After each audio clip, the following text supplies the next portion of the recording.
Este es un podcast producido por Concepto Radial. La producción original fue adaptada para esta plataforma.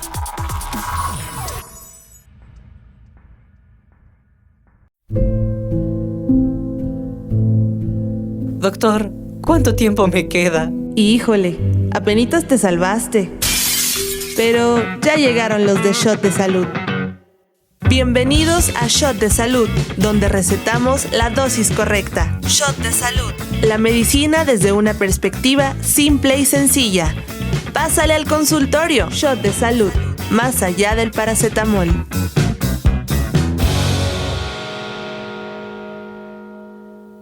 Hola a todos, bienvenidos a Shot de Salud, más allá del paracetamol. Yo soy Osvaldo Martínez. Y yo, Natalia Bernabe. Transmitiendo desde la cabina de Concepto Radial, ubicada en el segundo piso de CDTEC, del TEC de Monterrey, Campus Ciudad de México.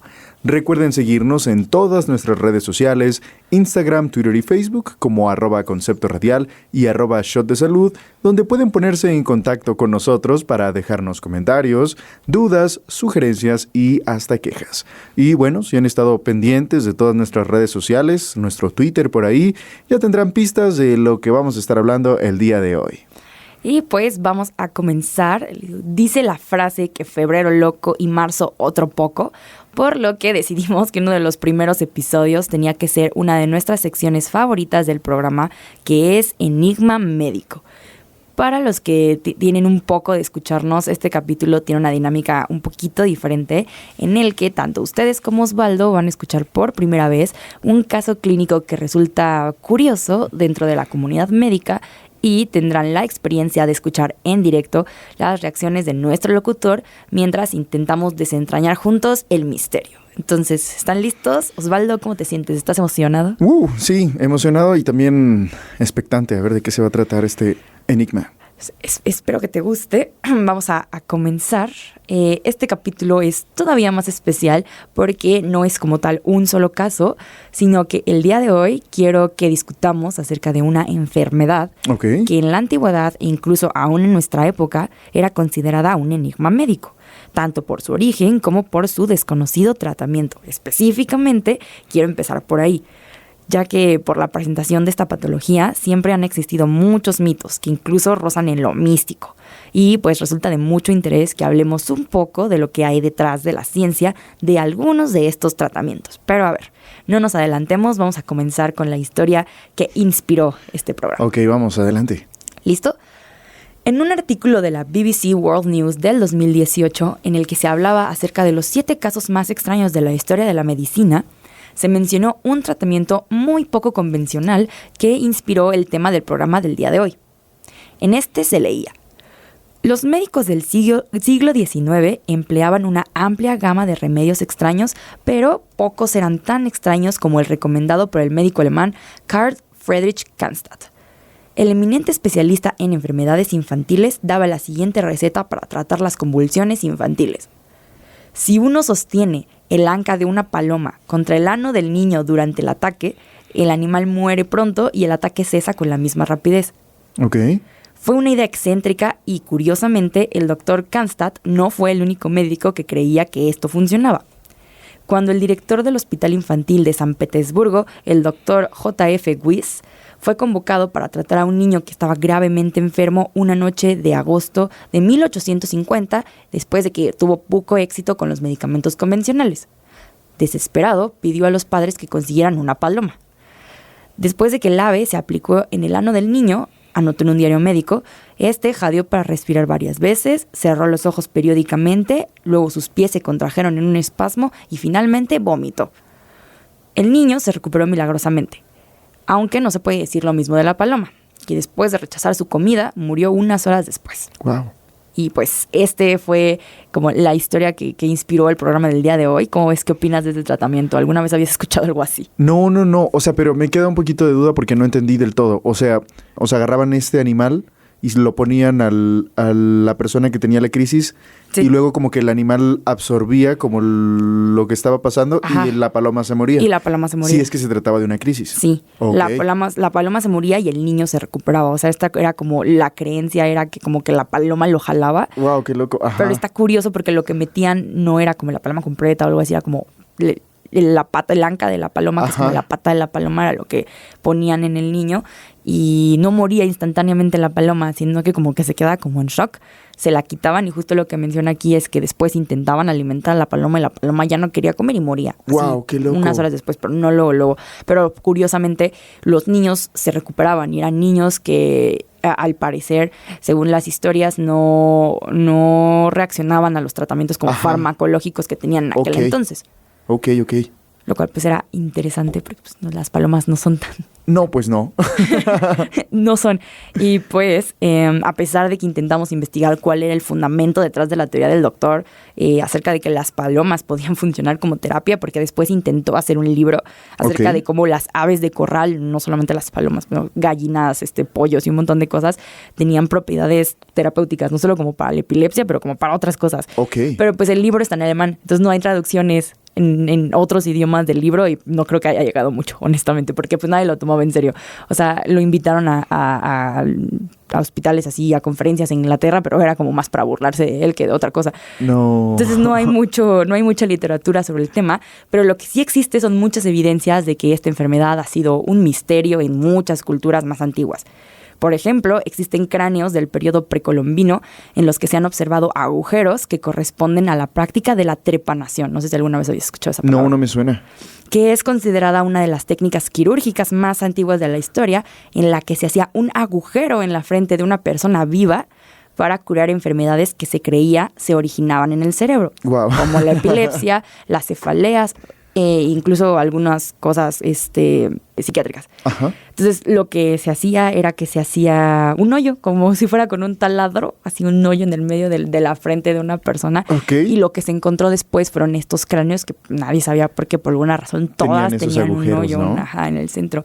Entonces, así fue como empezaron como a antropólogos, un poco, creo que en el 1850, 1840, comenzaron a estudiar esto y lo relacionaron con epilepsia, con cefaleas, incluso, ¿no? Como para que quitarse el dolor de cabeza, tenían este tratamiento. Ajá. Oye, está súper loco. Más porque, o sea, en la historia hay un punto en el que la humanidad pues conocía muy poco del cuerpo humano. Entonces imagínate como la curiosidad de saber o de imaginarse que hay algo que está mal en la cabeza y tratar como de querer hacer cosas para solucionarlo que pues en el afán de ayudar trataban como de hacer estos agujeros, ¿no? Para poder solucionar algo. Estaba curioso porque justo lo que estábamos checando es que pues no iban tan lejano, ¿no? O sea, por ahí iban. Y es que justo actualmente sabemos que no estaban tan equivocados del todo, ya que las epilepsias sí son un trastorno en el que la actividad cerebral sí se altera, lo que puede provocar pues diferentes tipos de síntomas y convulsiones de los que vamos a hablar un poquito más a fondo en los siguientes segmentos. Pero, o sea, imagínate en ese momento en el que tenían un conocimiento muy reducido del cerebro y ver que alguien de la nada empezaba a retorcerse o vomitaba o se le salía la saliva o incluso le ganaba de la pipí o de la popó, pues era algo impresionante, ¿no? Sí, y justo, pequeño spoiler del siguiente segmento, esto estaba más relacionado como a espíritus malignos, a Una castigos posesión, divinos, ¿no? una posesión. Actualmente hay muchas comunidades en las que todavía se considera algo como incluso paranormal y los exorcizan y hay un montón de cosas en la actualidad, porque pues actualmente todavía no se sabe una razón de muchas de las epilepsias, o sea, muchas no tienen una causa así que puedas traquear a algún lado, entonces es lo que resulta como todavía más interesante y que actualmente sigue siendo un enigma médico para muchas personas. Entonces creo que por eso es tan importante y tan interesante el tema de hoy. Y es que aparte, o sea, es importante mencionar que no todo dentro de la medicina se conoce a ciencia cierta, o sea, hay múltiples enfermedades, yo creo que la epilepsia pudiera ser una de ellas, en las que aún faltan cosas por descubrir, por entender, en las que se tienen meras suposiciones y es como, pues creemos que sucede así, pero no estamos seguros del todo. Y bueno, sobre todo en las enfermedades como del cerebro, el cerebro es un universo por completo y todavía están trabajando los científicos para lograr descifrar qué está pasando ahí, porque pues el cerebro es un órgano súper complicado de entender y como tiene tantas conexiones y una cosita puede interactuar con todo al mismo tiempo, está increíble el enigma médico todavía en la actualidad. Completamente, esto va súper interesante. Yo estoy como expectante porque, como les decía Nat, yo no tengo conocimiento completo de todo lo que vamos a estar hablando aquí. Así que quédense escuchando Shot de Salud porque esto apenas está comenzando. Este es nuestro primer enigma médico en esta nueva temporada. Shot de salud. Hola a todos, estás de regreso con Shot de Salud más allá del paracetamol. Yo soy Natalia Bernabé. Y yo, Osvaldo Martínez. Recuerden seguirnos en nuestras redes sociales, @Shot de Salud y @Concepto Radial en Facebook, Instagram y Twitter para que no se pierdan los detalles acerca de los nuevos capítulos, la receta y todas esas cosas que les interesan.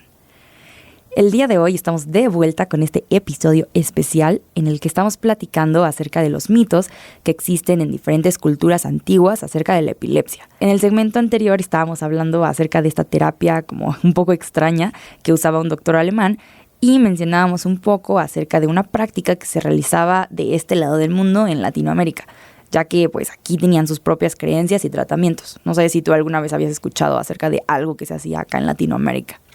No, pero, por ejemplo, en algún momento sabía que por allá por la Edad Media y esas cosas, o sea, utilizaban como las sangrías que abrían las venas y dejaban como correr la sangre en cubetas para tratar de aliviar dolores de cabeza o algún tipo de malestar.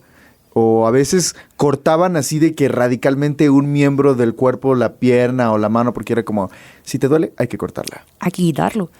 Pues sí, justo esto de la sangre es una de las cosas que vamos a estar hablando más adelante, porque por ejemplo también había tratamientos como con sanguijuelas, no sé si lo habías visto, que les ponían sanguijuelas en la frente para intentar sacar como la sangre contaminada del cerebro. Wow. Estaba interesante, pero vamos a hablar un poco acerca de algo más pegado a nosotros. Te voy a platicar un poco acerca de la etnia celtal maya, que es uno de los grupos nativos más profundamente tradicionales de Centroamérica. Se hacen llamar Wink-Ate, que no sé si lo pronuncié bien, que viven en el noroeste de San Cristóbal de las Casas, en los Altos de Chiapas, México. Ok. A la epilepsia se le llamaba Tub-Tub-Ikal, en lengua itzeltal, que literalmente significa persona que respira agitada o escandalizada, o sea, como que por ahí ya habían notado que de eso se trataba. Ajá. Y Tub-Ik en las comunidades sótiles vecinas, entonces era Tub-Tub-Ikal o Tub-Ik. Se piensa que el Tub-Tub-Ikal es una enfermedad que se adquiere la mayoría de las veces durante la vida adulta y permanece dentro de la sangre. Por lo tanto, la epilepsia no se considera un trastorno congénito. No existe agregación familiar, ya que Tub-Tub-Ikal suele aparecer en una sola persona de la familia. Por eso los tzetzales le tienen miedo a la epilepsia, además de porque no tiene cura. Oye, qué loco. O sea, me gusta como como pequeño análisis que tratan de hacer en el que determinan que uno no es congénito, o sea, no se puede nacer con ella. Entonces me imagino que ellos infieren que es adquirida. O sea, imagínate, adquirida por qué o cómo. Me imagino que serían como parte de los enigmas que pudieran como tener ellos. Y tenemos respuesta a la Ok. pregunta. La concepción mágica y religiosa de la epilepsia en la cultura tzetzal se deriva de su propio sistema religioso basado en el nahualismo. No sé si Ok. lo habías escuchado. Sí. Que es un conjunto de tradiciones milenarias presentes en gran medida en la mayoría de las culturas mesoamericanas. Según estas creencias, a cada hombre se le asigna un nahual o espíritu animal acompañante al nacer. Los nahuales viven en las montañas sagradas y comparten su destino con los hombres. Estos espíritus animales pueden ser un jaguar, un puma, dependiendo del rango social y religioso de la persona. Los nahuales de las fuerzas del mal tratarán de enseñar al espíritu animal acompañante de la persona los secretos de la brujería, mientras que los nahuales de las fuerzas del bien deberán evitarlo. Ok. El espíritu animal que acompaña a la persona adquirirá algún conocimiento sobre la brujería de por vida si sobrevive esta lucha y no es la muerte. O sea, en general, estos como animales espirituales los acompañaban y debían pelear con sus propios como animales espirituales, ¿no? Entonces, estos animales peleaban con las fuerzas del bien y con las fuerzas del mal, Ajá. que les enseñaban cosas diferentes, pero al final de cuentas, si no morían, adquirían conocimiento sobre brujería. Ok. Como del lado malo de los espíritus, ¿no? Ujú. Y pues en general era esto, no sé si ya habías escuchado lo de los nahuales. Sí, un poco, pero esto de que como que haya ciertos animales que los acompañan, eso también se me hace como loco, ¿no? O sea, lo he visto en películas, quizá en otras culturas como europeas, pero aquí específicamente en México como de un animal guardián no lo había Como escuchado. en La Brújula Dorada. Exacto. O sea, yo lo había escuchado hasta que hice esta investigación, que las personas se convertían en un animal como tipo de brujería. Eso eran los nahuales, pero pues es una práctica, una idea que tienen en muchas partes de Centroamérica. Ajá. Y cada quien la adapta. Entonces, en esta parte, lo que ellos creían era que era un animal compañía. Y se piensa que los ataques epilépticos son causados por algún ataque sufrido por el espíritu animal acompañante del individuo. ¡Wow, qué loco! Luego de una pelea entre los nahuales o espíritus que sirven a las fuerzas del bien y los que sirven al mal. Según el nahualismo, el individuo que padece ataques epilépticos crónicos será considerado un mago en su propia comunidad, pero pues esto no quiere decir que las personas con epilepsia tengan un estatus elevado, porque pues los tzetzales les tienen miedo. Pero es más como que sienten que es su animal espiritual siendo atacado y ellos resienten el ataque de su animal espiritual. O sea, es como el reflejo de la lucha interna que están teniendo el nahual del bien con las fuerzas del mal, ¿no? Sí, así es. Entonces ellos creían que, por ejemplo, estaban, no sé, haciendo sus labores diarias y les daba sus crisis epilépticas, y lo que ellos creían eran que su nahual en ese momento, del otro lado, donde sea que peleen los nahuales, estaban teniendo una batalla encarnada con las fuerzas del bien y del mal. También sabes que es algo que me llama mucho la atención, es que, por ejemplo, en culturas mesoamericanas, precolombinas, prehispánicas, cuando se suscitaba como algún tipo de trastorno, algún tipo de enfermedad, lejos de excluirlo o de alejarlo de su sociedad, les daban como un papel importante. O sea, por ejemplo, en este caso los consideraban magos. Sí. Pero, por ejemplo, hay datos, alguna vez leí, de que las personas que tenían trisomía 21, o hoy la conocemos actualmente como síndrome de Down, dentro de la cultura maya eran considerados casi como dioses. Entonces es muy interesante cómo este tipo de problemas que pudieran ser congénitos o adquiridos en la historia, en el pasado, les daban como un papel destacado dentro de su sociedad. Y justo esta que te estoy platicando como más acá mexicano es un poco más como religioso, espiritual y los animales. Pero, por ejemplo, existe una comunidad en los Andes bolivianos llamada Uruchipaya, que también tienen sus propias creencias acerca de esta enfermedad. Una explicación popular para la epilepsia infantil es la siguiente, que las convulsiones pueden originarse porque las madres chipayas golpean a sus hijos hasta que pierden el conocimiento. Se piensa que el comportamiento de la madre debe cambiar para que el tucuri del niño mejore. El tucuri es como ellos llamaban a la epilepsia. Okay. Si una madre no pide perdón, su hijo volverá a sufrir ataques epilépticos. Hay dos formas de pedir perdón. Si la familia tiene muchas llamas, que es ganado tradicional andino, entonces será necesario hacer un sacrificio animal llamado huilancha. En este ritual se sacrifica a una llama o a un cordero, se le corta el cuello y la sangre se utiliza para purificar al paciente con epilepsia. Y si la familia afectada no tiene ganado, entonces será necesario realizar una ceremonia que consiste en llorar y pedir perdón durante varios días. O sea, pero la mamá le pega y como consecuencia de que le pegó y perdió el conocimiento, después le quedan, según ellos creen, ¿no? Que le quedaban como secuelas y eran las convulsiones. Las convulsiones. Entonces se culpaba así totalmente que era culpa de la madre. La madre tenía que pedir perdón en un ritual en el que sacrificaban llamas. No inventes, qué fuerte. Pero mira, esto me parece interesante y decidí agregarlo porque es curioso como ellos ya no lo relacionan a algo espiritual, algo mágico. Ellos ya lo relacionaron con algo físico. Ajá. O sea, algo de que supongo que debe ser algo muy cultural de ellos, que las madres chipayas le pegan a los hijos. Ajá. Entonces, de pronto, o sea, no que tenga que ver con esto, pero de pronto algún niño convulsionaba y lo relacionaban a eso, a que era la mamá porque les pegaba.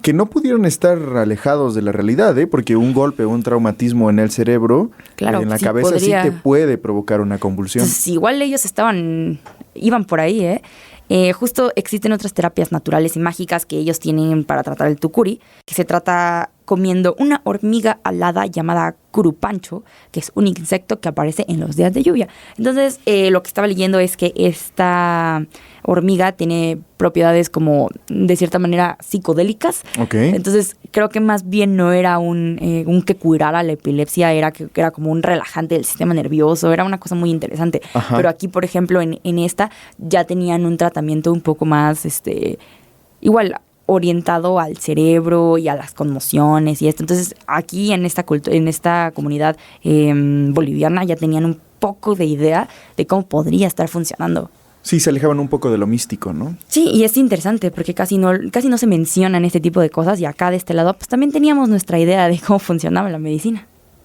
Pero pues bueno, siento que es increíble que las tantas interpretaciones que le podemos dar a la misma cosa o a la misma situación, ¿no?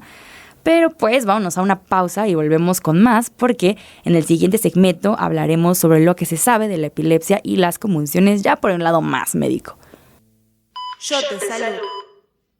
Hola a todos, estás de regreso con Shot de Salud más allá del paracetamol. Yo soy Osvaldo Martínez. Y yo, Natalia Bernabe. Recuerden seguirnos en todas nuestras redes sociales, @Shot de Salud y @Concepto Radial, en Facebook, Instagram y Twitter. En este episodio hemos estado hablando acerca de un enigma médico en el que, si apenas nos están sintonizando, yo no tengo como conocimiento completo de lo que hemos estado abordando, pero bueno, a estas alturas ya me contó Nat de las cosas que hemos estado hablando, que es la epilepsia y cómo varias culturas han tratado de encontrar una respuesta al por qué se produce esta enfermedad, y también cómo han intentado encontrar tratamientos. Pero ahorita vamos a abordar una pregunta muy importante, que quizá nosotros lo tenemos un poquito claro porque estudiamos medicina, pero no queremos dejarlos de lado a ustedes y queremos explicarles qué es la epilepsia y qué son esas cosas de las convulsiones de las que hemos estado hablando.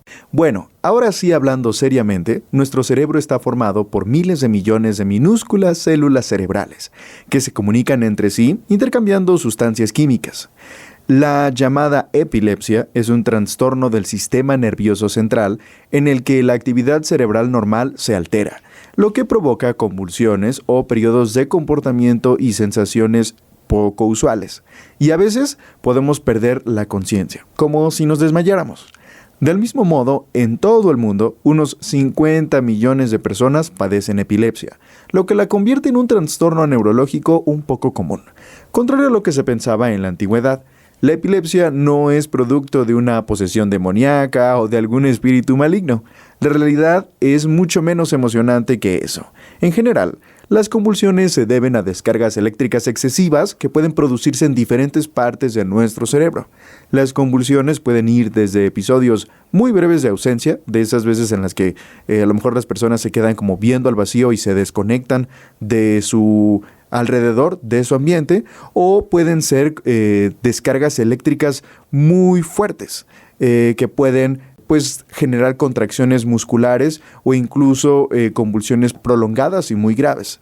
Su frecuencia también puede variar desde menos de una hasta varias al día, o incluso puede presentarse solamente una vez al año. También es bueno que platiquemos acerca de cuáles son los principales tipos de convulsiones. A veces es difícil saber cuando una persona está teniendo una convulsión. Una persona que sufre una convulsión puede parecer confundida, como nos comentaba Osvaldo, o parecer que está mirando algo que realmente no está ahí. Ese es un tipo de convulsión que se llama crisis de ausencia, en la que la persona se queda mirando a la nada un momento prolongado y luego regresa. Otras convulsiones pueden hacer que una persona se caiga, tiemble y no se dé cuenta de lo que sucede a su alrededor. Generalmente, las convulsiones se clasifican en dos grupos principales. Las convulsiones generalizadas, que son los que afectan a ambos lados del cerebro y generalmente son las que tienen como afectaciones un poco más como de casi todo el cuerpo. Y las convulsiones focales, que afectan solo un área del cerebro, lo que puede causar muchas cosas diferentes dependiendo a qué parte del cerebro está afectando. Por ejemplo, alguien puede sentir sensaciones extrañas o empezar a repetir un movimiento como tirarse de la ropa. Es como que empiezan a apretarse la ropa como cerca de los botones o el pantalón o algo así. Y estas convulsiones también se denominan convulsiones parciales. Una persona con epilepsia puede tener más de un tipo de convulsión. Aparte de esto, uno de los tipos más comunes de ataques epilépticos se denomina crisis tónica clónica, en la que la persona cae al suelo y todo su cuerpo se sacude. Mientras que las crisis mioclónicas pueden hacer que solo una parte del cuerpo se sacuda repentinamente. Generalmente los que conocemos son las tónico-clónicas, que son estas que son como más aparatosas y que generalmente son las que la gente ubica, pero también hay cosas un poco más o focalizadas a un solo punto, como que les tiembla un brazo o la pierna o algo así. Y ahora vamos a tratar de iluminar y ver quién tenía la razón, si los mayas, si esta comunidad en Bolivia, y vamos a hablar acerca de ¿qué es lo que causa la epilepsia? Y es que es importante saber que la epilepsia no es contagiosa y si bien muchos mecanismos de la enfermedad subyacente pudieran conducir a la epilepsia, su causa aún es desconocida en aproximadamente el 50% de todos los casos en el mundo.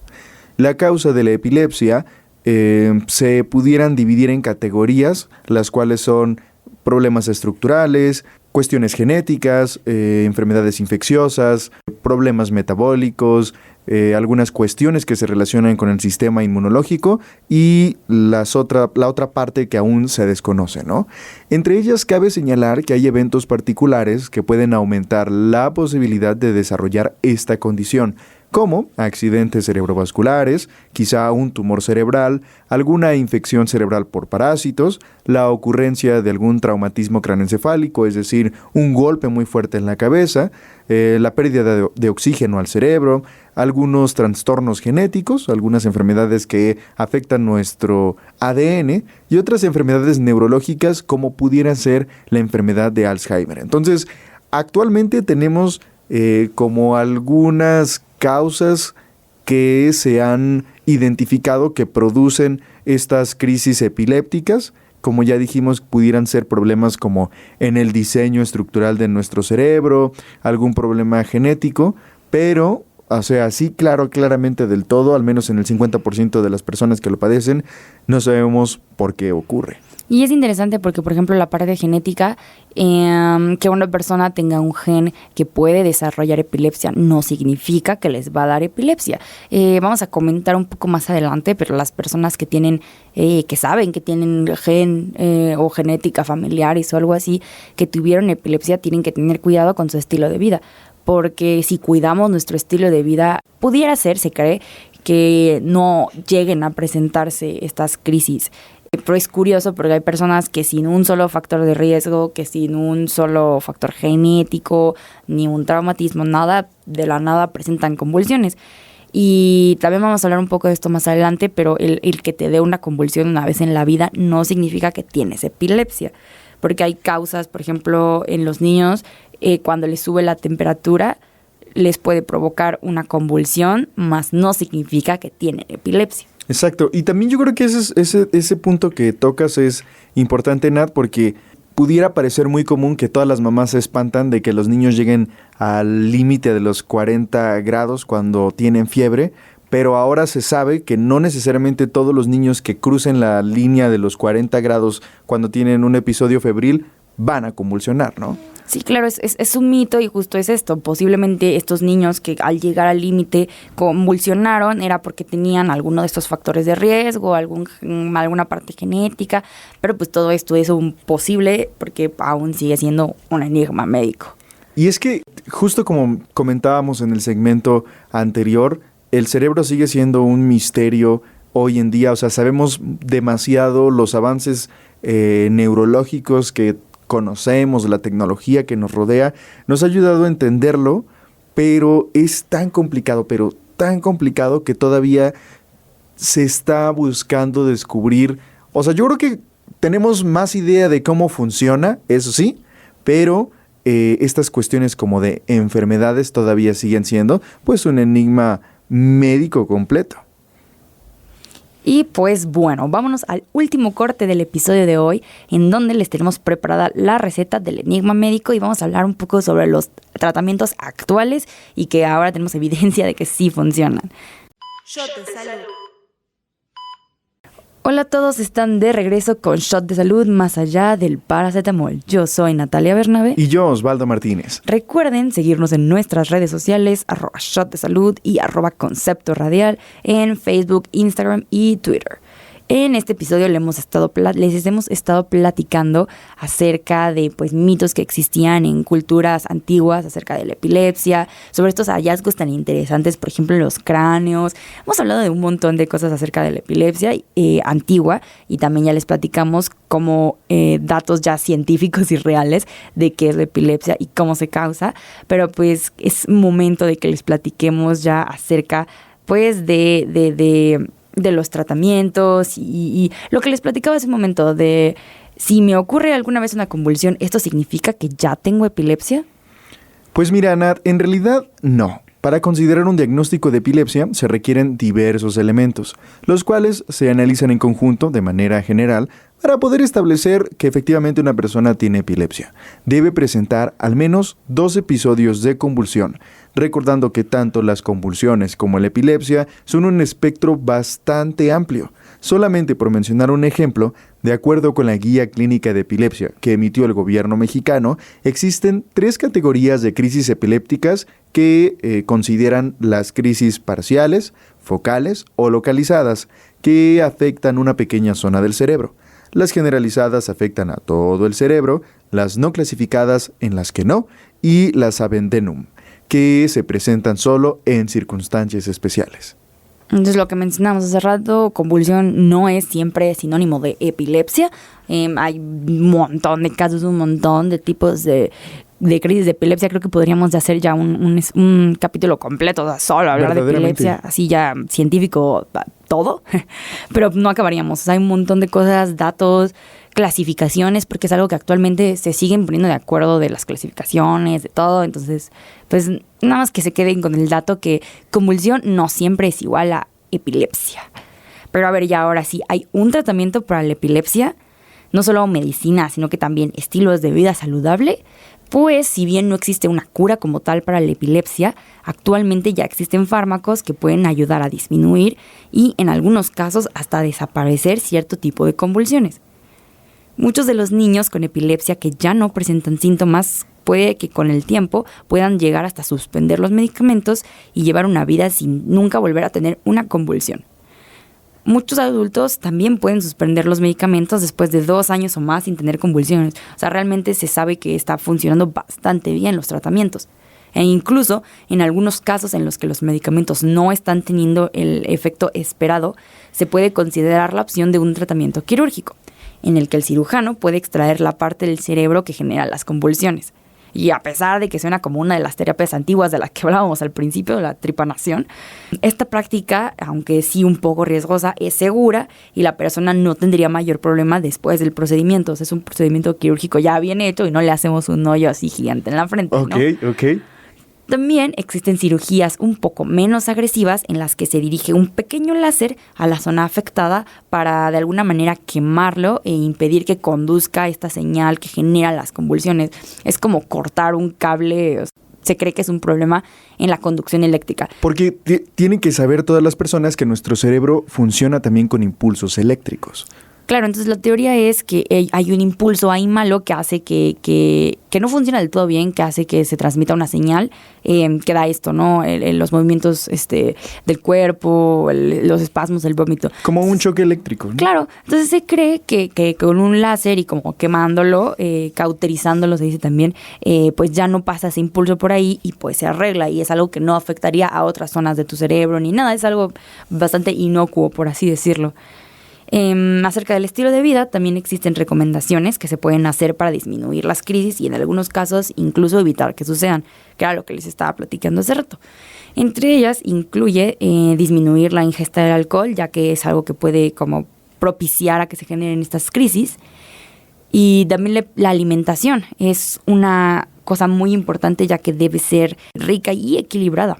Los condimentos picantes o las bebidas estimulantes en raras ocasiones producen crisis si se consumen en cantidades moderadas, pero pues sí se deben evitar las bebidas energéticas, especialmente si contienen taurina, más si ya tenemos algún contexto de que ya había convulsionado una vez, de que alguien en la familia convulsiona. Entonces, pues no es que un Monster o algo así me va a provocar una crisis epiléptica así en cuanto me lo tome, pero pues sí que sepan que sí es algo que podría. Exacto, un factor de riesgo.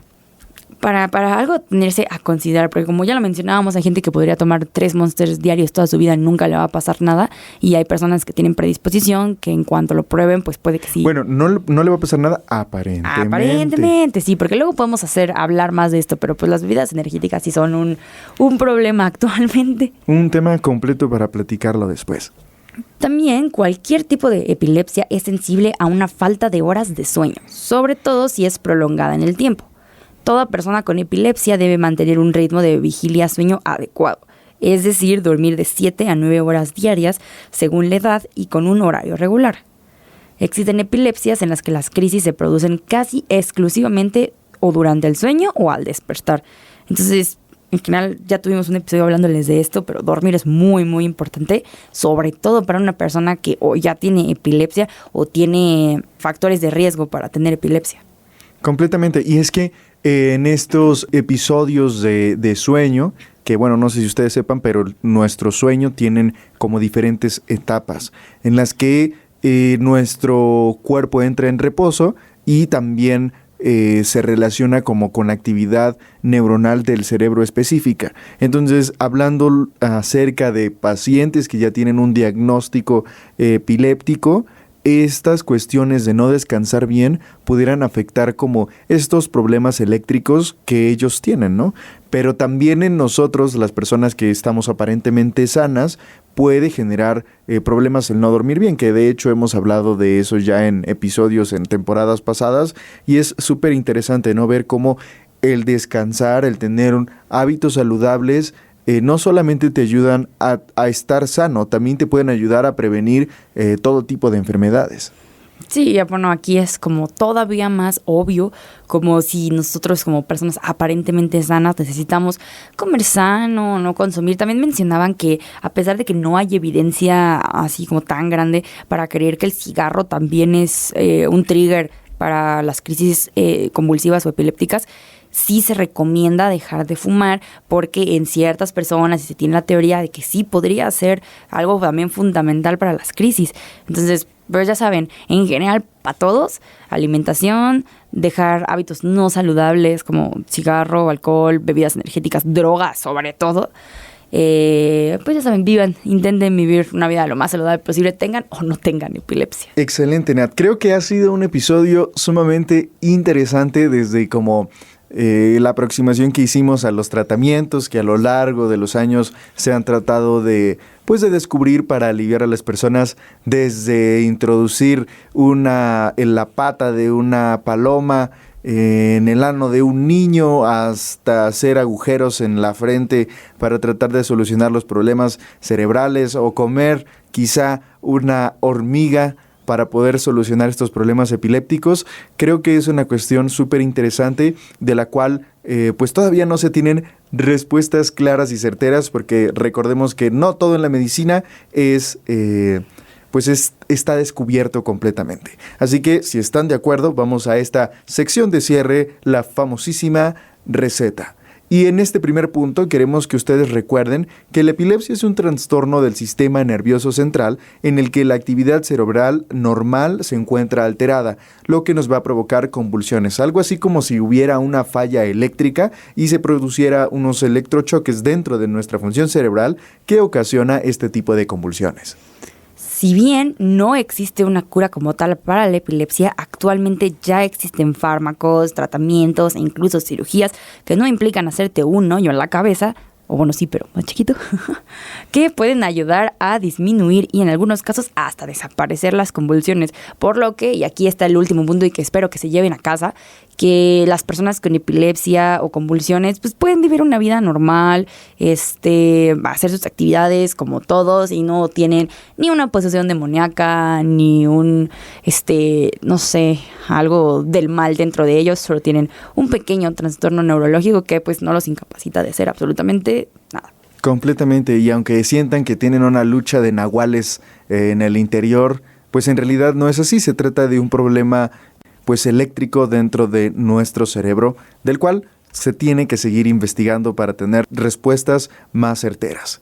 Muchas gracias a todos por acompañarnos. Hemos llegado al final de este enigma médico súper interesante. Yo soy Osvaldo Martínez. Y yo, Natalia Bernabe. Y esta fue una emisión más de Shot de Salud. Recuerden mantenerse al tanto en nuestras redes sociales. Nos encuentran como @Concepto Radial y @Shot de Salud en Facebook, Instagram y Twitter. Agradecemos muchísimo a Jenny Monroy en la operación, a nuestra queridísima productora Vale Camil, en redes sociales a nuestro maravilloso equipo conformado por Fernando Pérez y Mar, y a los grandes guionistas de Shot de Salud, Carla Sánchez, María Fernanda Zulub y Hugo Rodríguez. Estás escuchando Concepto Radial. Nos vemos el próximo jueves. Hasta luego. Concepto Radial presentó Shot de Salud. 30 miligramos de música, 50 de información médica en la voz de estudiantes de medicina que aún no pueden firmar tu justificante médico.